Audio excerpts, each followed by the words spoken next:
Alright, welcome back to Gun Bunny Customs, and today we're going to be doing the third part in this series of turning this Lightyear XL7 test launch ship into a G.I. Joe classified Sharc. Now, if you've been following along, we went through the process of figuring out if the figure can fit, going over the features that we thought we could turn into or customize and fabricate into the features of the original release of the Sharc. Things like getting the figure to lay down flat in there by removing this stuff.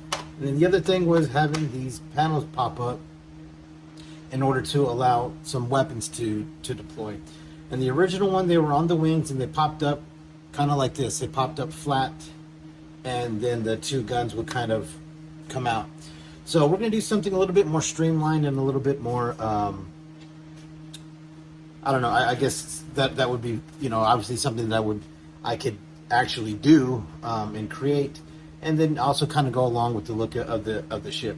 So what we did was taking I used this acrylic cutter.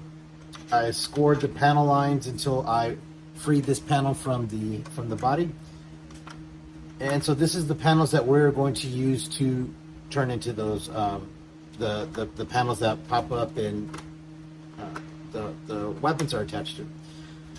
Now, originally I was going to create some kind of hinge system that would allow it to deploy out kind of like this, and then have it out, and then, you know, you'd be able to see it. But because they have these the male and female kind of structural pegs to allow the two parts of the body to meet, it allows this to go straight up and down. So we're going to be using that feature instead, to where then they would pop up minimally, and you would be able to see the weapons, right?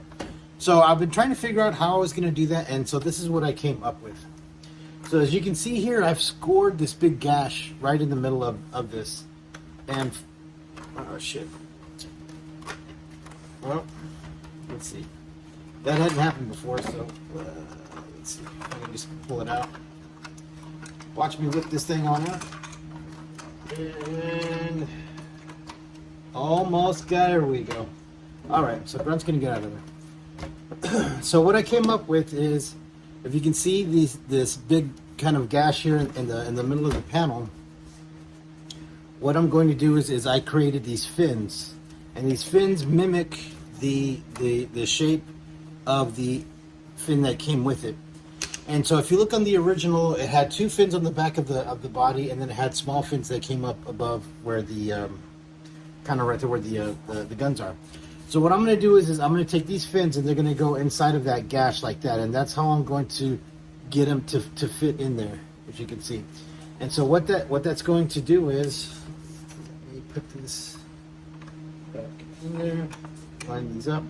So then that's what we're going to use to pull this up, to pop it up, to deploy the weapons, and then push back down.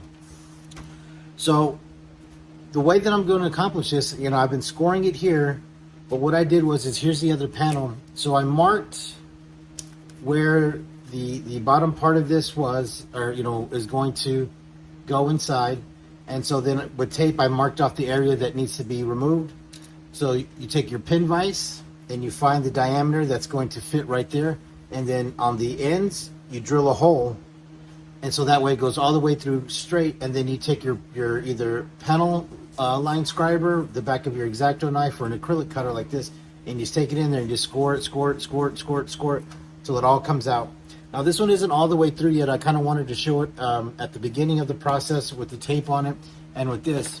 And so my plan is once these are in here like that, they're going to actually be into the thickness of this panel.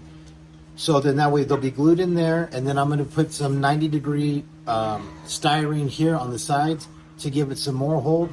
And then also, since the bottom is going to be open, I am going to put perpendicular pieces of scrap styrene in there to help with the you know being able for the structure to hold as we pull it up and down without ripping this off. Okay, so now I'm going to go do that, and then I'm going to come back and I'll show you when it's done.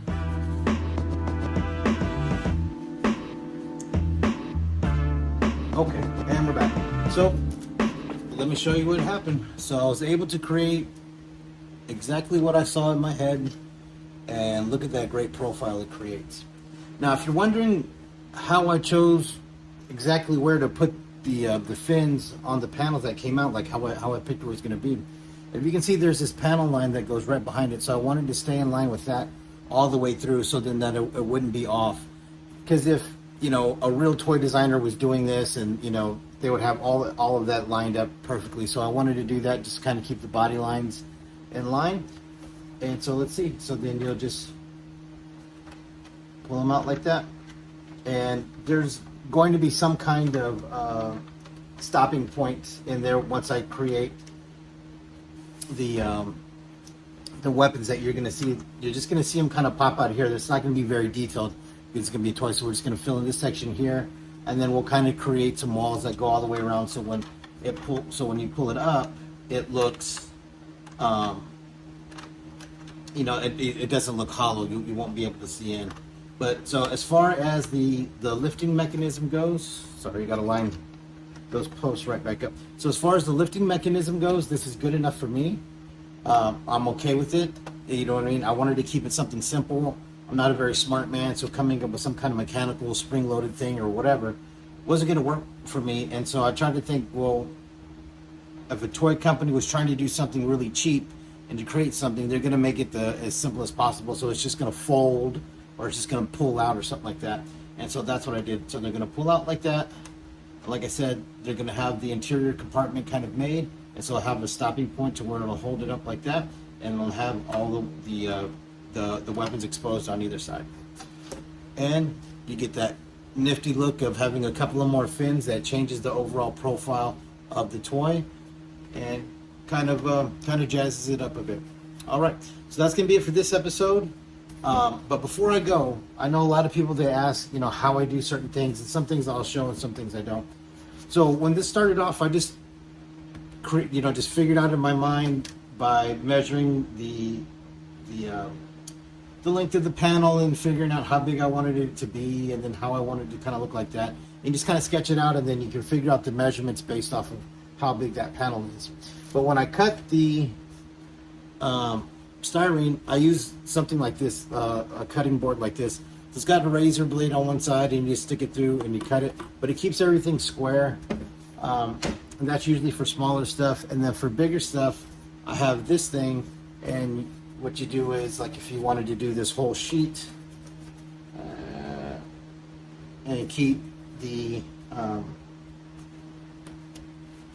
it, hold on, and you know, you wanted to keep it all square based off the measurements, you put it in there, and then you score it, you know what I mean, and you keep scoring it until you break it off, and then that way you have a nice clean cut, as opposed to trying to use scissors or something else. But I mean, I'll use anything that I can to get the job done. Those miter shears are pretty good for the small stuff, but if you're going to, you know, kind of further yourself in the hobby and start doing stuff, you know, creating things like this, or like the APC that I did, and the moccasin and all that kind of stuff, where it took extensive styrene work, you're going to want to invest in some kind of styrene cutter like that. It'll make your work improve 1,000%, because if you're just trying to cut it with an X-Acto knife or a little saw or whatever, you're going to have a lot of fucked up cuts. And then as those go down the line, as you continue to make those, just being you know, a degree off here, you know what I mean, a 1/16 of an inch off here, or whatever it is, by the time you're at the end of your product, it's going to be all wonky. So keeping everything as straight and true, and, you know, clean 90, you know, degree angles or 45 degree angles or anything like that, you want to make sure that they stay that way, so then that way you got the best product. All right, so that's going to be it for tonight and this episode. So stay tuned for part 4, where we're going to do the interior part of those panels. All right, we'll see you next time.